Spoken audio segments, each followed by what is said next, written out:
current era, preparation cannot be too much. It is better to be safe than to be sorry, and preparation helps recovery. We here at the JIS join Prime Minister Andrew Holness in his call for us to prepare for natural disasters. For information on how you and your family can become disaster resilient, visit odpem.org.jm.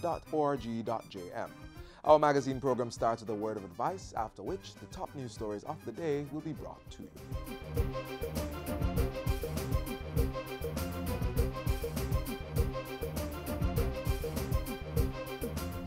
Are you registered to vote? If not, don't miss your chance to get on the next voters list. The deadline for registration is Friday, September 29. Persons not registered by September 29 for the November voters list cannot be added before May 2018. To get registered, simply visit the EOJ constituency office nearest you. For more information, call us at 922-0425-9 or visit www.ecj.com.jm. Remember, voting is your right.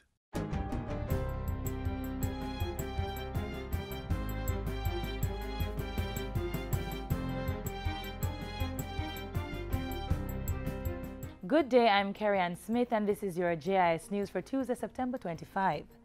The National Housing Trust is on track to finance 8,000 mortgages this financial year. Prime Minister Andrew Holness says the historic figure totals $28 billion in housing loans. The NHT is responding to the mandate of the government to build more houses. We are not just building houses in the high-income category. We're not building houses alone in the middle-income category, but we are building mostly housing solutions for persons who are earning just above minimum wage. The Prime Minister was speaking at Friday's groundbreaking for the 238-unit Ruthven Towers housing development in St. Andrew. Phase 1 of the $1.2 billion project will see the construction of 64 one- and two-bedroom apartments. The NHT financed development is scheduled to start November with a completion date for July 2019. Rehabilitation work is scheduled to start today on 400 meters of road along Main Street in Ocho Rios. The improvement, which spans from Turtle River Road to Ocho Rios Shopping Center, will see upgrading done on the walkway to the cruise ship terminal. The scope of work also includes the upgrading of the bus park, the build-out of 2 consistent road lanes with an improved surface, NWC pipe laying, and the creation of a green space. The project is being funded by the Tourism Enhancement Fund, TEF, at a cost of approximately $160 million. The work will be done by Chin's Construction Company over a period of 8 months. Member of Parliament for Northeast St. Anne, Shahini Robinson, while speaking at a recent sensitization meeting, said the town needs the development. We welcome the news of the rehabilitation of the roadways and the sidewalks, because all of us in here will agree that they need to be done and there is much more work to be done. So we continue to strive to make Ocho Rios a place that it ought to be, and in doing so we want a partnership. We need all hands on deck. The Lucy Fire Station in Hanover now has a brand new fully equipped ambulance to boost the capacity of services rendered by firefighters. The ambulance was donated by the Ministries of Health and Local Government and Community Development. Local Government Minister Desmond McKenzie indicated that the role of the Jamaica Fire Brigade also includes responding to road accidents. We believe that once you have the right tool with the correct training, you will be able to at least make an effort in saving lives. And there's a commitment between Minister Tufton and myself that we are going to roll out right across the entire country in all the major stations in the island, units such as the one you are going to be getting here in Hanover. Prime Minister Andrew Holness says the National Service Enlistment Corps is part of government's multi-pronged strategy to securing Jamaica. At Saturday's passing out ceremony for the first batch of 234 recruits, Mr. Holness said empowering young people is important for national security, nation building and development. That is the foundation of the National Service Corps for young people to learn, to earn at the same time, to give back, and to save some of what they earn. This will help them to create a better future for themselves and for their families, and indeed for the entire Jamaica. And finally, 50 more Jamaican nationals should arrive in the island from the hurricane-ravaged British Virgin Islands today. 75 returned on Sunday. Also over the weekend, 3 aircrafts with 6,000 pounds of relief supplies departed the Norman Manley International Airport to assist countries affected by Hurricanes Irma and Maria. The evacuation and relief efforts are coordinated by the Office of Disaster Preparedness and Emergency Management, ODPEM. The mission was also made possible by the Ministry of Foreign Affairs and Foreign Trade, the Ministry of Labour and Social Security, Passport Immigration and Citizenship Agency, Registrar General's Department, and the Jamaica Customs Agency. And that's it for JIS News Today. I'm Carrie Ann Smith. Thanks for watching.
Nikki, baby, come here.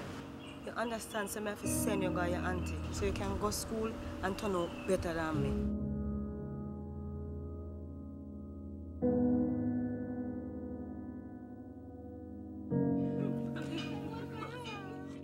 When I go be my time. Piggy, come finish your work. If you or anyone you know has been a victim of human trafficking, call 811 or 1-888-PROTECT. Be wise. Open your eyes. Spot them. Stop them. A message brought to you by the National Task Force Against Trafficking in Persons. Catch up on the latest news stories coming out of the Office of the Prime Minister next.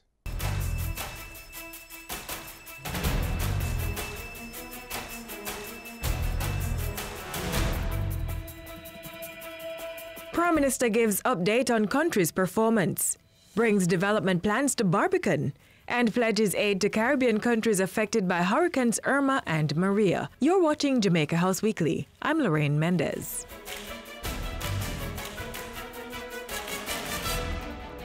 Congratulations on taking this first step. This investment in your personal development will unequivocally yield positive dividends. Prime Minister Andrew Holness lauding the first batch of Jamaica National Service Enlistment Corps recruits at their passing out ceremony Saturday. Prime Minister Holness said the 232 privates and 2 potential officers who successfully completed Jamaica Defence Force training made the right decision to participate in the program. Earlier in the week, Mr. Holness held his second quarterly press briefing to update the nation on progress made since the last meeting. On the economy, the Prime Minister said the primary surplus was $23.9 billion more than the budgeted target. Tax revenue stood at $3.3 billion more than the same period last year, and Jamaica is 12th on the World Bank's list of best places to start a business. Taxpayers also brought home more money this year with the moving of the income tax threshold to $1.5 million. And on the matter of crime, Prime Minister Holness reiterated that the implementation of the Zones of Special Operations legislation was but one in a series of measures being used to tackle crime. The measures that could bring immediate results could also cause immediate problems. And we have learned that lesson already, and we are not going back to those measures. We're going to focus on building public trust building the confidence of the security forces that they can apply modern policing methods that respect the rights of the citizens. Prime Minister Holness also told reporters that he would be tabling two pieces of crime-fighting legislation, the MOCA and anti-corruption bills. He said work was also advanced on legislation for a fixed election date. On Thursday, the Prime Minister kicked off the first in a series of community meetings in Barbican, St. Andrew. He told residents at the OPM Live Community Dialogue of his administration's plans to develop the area by improving road, housing and water infrastructure. All in all, your government has been working to improve your living conditions. We are working 24/7, 365 to make sure that you can have a better life, to make sure that prosperity is not just a word, but an experience. Prime Minister Holness extended the country's assistance to Caribbean islands affected by Hurricanes Irma and Maria. In Parliament Tuesday, Mr. Holness pledged the services of 120 members of the Jamaica Defence Force Disaster Response Team. That response team can help in the maintenance of public order, can help with engineering, they can help with relief distribution, damage assessment, and whatever other need. The day before, Prime Minister Holness dispatched the Labour and Social Security Minister to the Norman Manley International Airport to welcome Jamaican nationals who were evacuated from the British Virgin Islands. The evacuation exercise was coordinated by ODPEM with the help of the Ministries of Local Government and Community Development, Labour and Social Security, and Foreign Affairs and Foreign Trade. Jamaica Customs, the Registrar General's Department, and the Passport, Immigration and Citizenship Agency were also part of the government's effort. It should be clear to the entire Jamaica that it is not the intention of this government to use up the NHT money to do other things than build housing. Prime Minister Andrew Holness's pledge as he broke ground for the latest NHT development in St. Andrew Friday. Financed solely by the NHT, the $1.2 billion Ruthven Towers will provide 238 1-, 2- and 3-bedroom apartments. Phase 1 of the project is expected to start in November and be completed by July 2019. Back at Jamaica House, Prime Minister Holness hosted a regular meeting of the National Road Safety Council. And that's how we close out Jamaica House Weekly. Be sure to join us again next time for more of the news coming out of the office of the Prime Minister.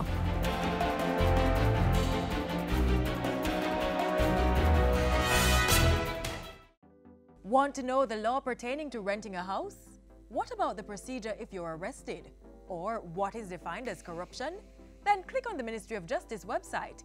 It has information on every law passed in Jamaica. The House of Parliament portal also has the more recent year's pieces of legislation. The sites are easy to search and the files are downloadable. Make access to justice your business. Know your rights.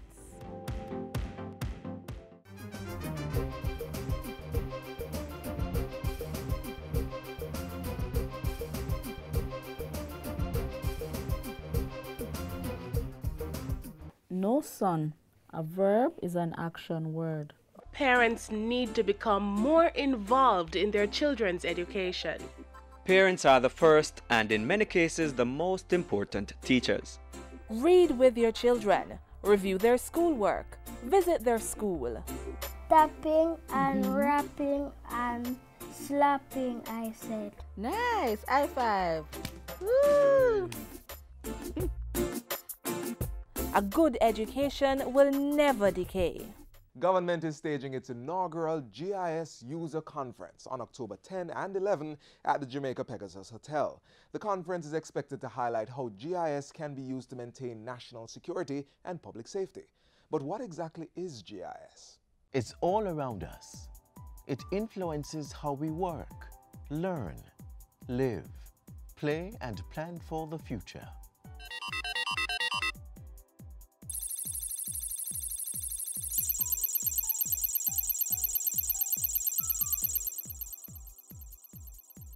GIS is the short form of Geographic Information System. It's a computer-based system built to capture, store, manipulate, analyze, manage, and display all kinds of spatial or geographical data. In geography class in high school, persons were taught that in geography, we're able to locate where features are using coordinates. That's the basis of GIS. Knowing where these features are on the Earth's surface and being able to represent that within a computer-based environment where that is seen visually. So it's a support tool that we use to provide additional extension to any business process. And with this GIS technology, the government has been mapping Jamaica's course on the Information Highway. Leading that charge is the Land Information Council of Jamaica, LICJ, a mandate held since 1992. Jamaica is considered the leading country within the English-speaking Caribbean with regards to GIS. We're able to provide direction, policy development. In addition to coordinating the implementation of a national land information policy strategy, the LICJ has also been instrumental in developing a national GIS network. And with the foundation set, the Council is now focused on establishing and implementing a National Spatial Data Infrastructure, NSDI. Through that infrastructure, government will be able to capture, manage, maintain, integrate, discover, and distribute spatial data at all levels of society. The LICJ's mandate is executed through its secretariat, the National Spatial Data Management Division, NSDMD. We provide a lot of technical support to all of these various government agencies that actively use GIS to carry out their mandate. We train these persons. Apart from that, we facilitate conducting GIS needs assessments. Government is currently the largest user of geospatial and related technologies, and that usage runs throughout government. It's seen in the water sector, transport, disaster management, environment management, national security, education, health, and agriculture. But no other area has seen the proliferation of GIS technology than that of land use and development. At the Urban Development Corporation, GIS is used to streamline operations in various departments, including estate management, business development, architecture, and corporate security. We are on the road now to our 50th anniversary, and we see GIS as being that enabling tool to provide UDC now with not just the way to make better decisions in development, but also improving UDC's image as a modern entity. The same is true for the National Land Agency's land titling, land valuation, surveys and mapping, and estate management divisions. A lot of the business processes that exist within the different divisions have GIS tied into it. So for example, there is no way that somebody can, at present, acquire a new certificate of title without some work happening on the GIS end. The National Works Agency also uses GIS in project planning, land acquisition, and location analysis. Everything that we do has a spatial component to it, and it's hard to deny that GIS is going to play a role in all of that. Cost savings, greater efficiency, faster decision making, improved communication and better record keeping are all derived from the use of GIS. And the private sector also has been getting in on the technology. Increasing GIS nationwide is also a focus for the LICJ and the NSDMD. To facilitate this, the government has signed an enterprise license agreement with the Environmental Research Institute. That agreement has been a game changer. It has allowed us to be more efficient, in terms of accessing the data and using it to provide more information and to engage also with the public as well. What it does is open up a whole new world. So there are almost no limits to what we can do with GIS and improving the way we handle our spatial data as a government. Public awareness has also been heightened with the GIS Day during Geography Awareness in November. That observation has been staged annually since 2003. In 2017, with the LICJ celebrating 25 years groundbreaking work, there will be a two-day GIS user conference in October. The conference will focus on national security for sustainable development under the theme Geospatial Technologies, Mapping Our Way to Secure Communities. As we strive to learn more about each other and the world around us, there is no doubt that GIS is the most practical and beneficial tool in this process. As Jack Dangamond, co-founder of the Environmental Systems Research Institute, said, GIS is waking up the world to the power of geography, the science of integration and has the framework for creating a better future. We invite you to learn more about the GIS User Conference by visiting the webpage at gisuserconferenceja.com.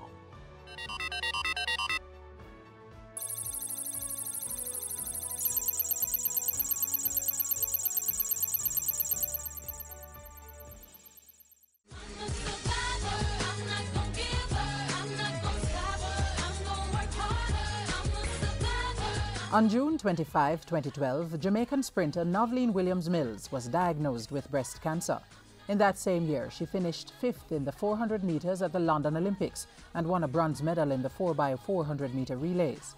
At 31 years old, this young woman is a 5-time world champion and 3-time Olympic medalist representing Brand Jamaica proudly. She was brave enough to do a double mastectomy, removing both her breasts to lessen her chances of getting the disease again.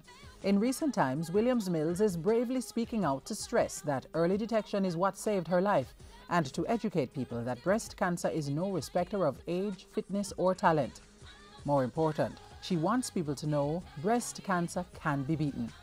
We salute Novleen Williams-Mills and all our breast cancer survivors. Keep fighting.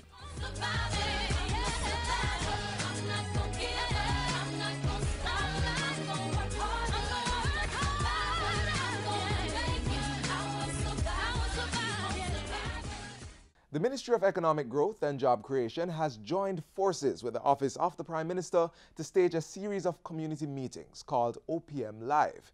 The meetings are designed to get residents up to speed with developments in their area.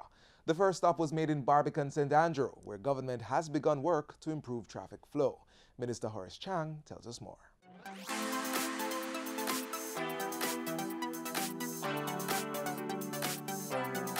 The development and improvement in the Barbican Square area signals the approach of this government to infrastructure development in the island.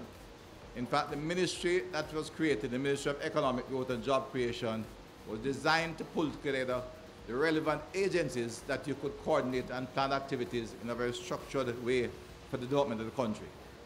And this particular road, Barbican Road, was one of the areas we saw in Kingston as critical to improving the entire infrastructure in Kingston.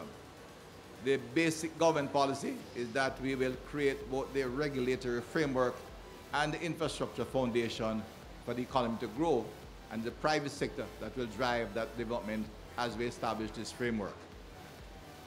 Barbican Road is one of 6 years in the corporate area we're looking at, but this reflects what is being done throughout the country. This project is funded by a loan of $353 million from the government of China, the Export-Import Bank of China. But in fact, the prioritization of the projects was done by this government. Fortunately, the money was still there, and Barbican Square was brought on.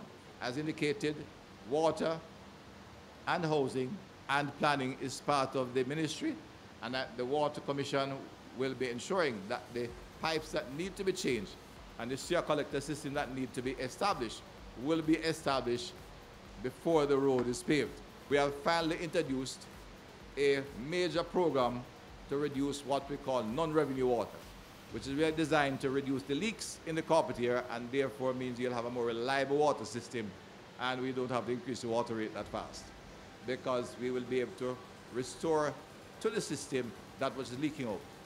Most of you will be aware that for many years we are losing, Mr. Bantu, about 60 to 65% of the water we produce to technical losses in the system because of old pipes and bad engineering.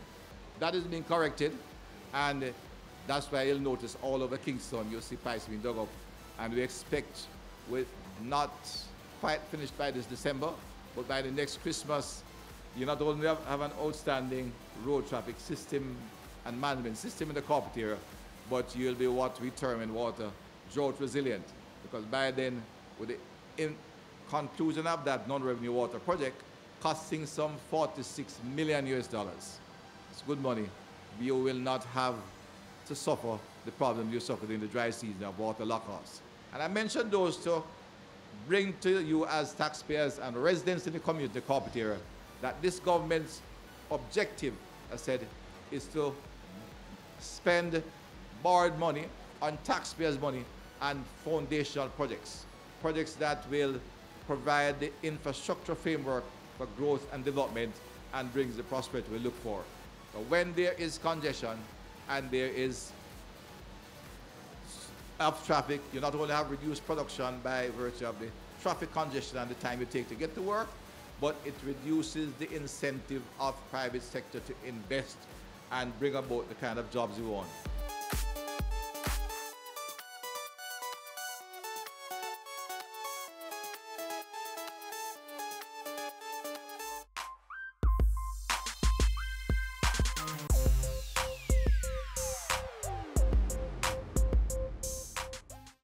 And that's how we close out today's edition of Jamaica Magazine. We have other useful information on Jamaica Land We Love on our website, jis.gov.jm.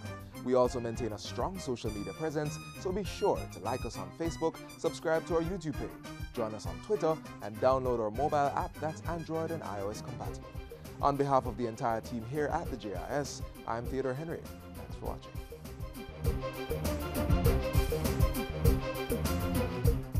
This has been a production of the Jamaica Information Service, the voice of Jamaica.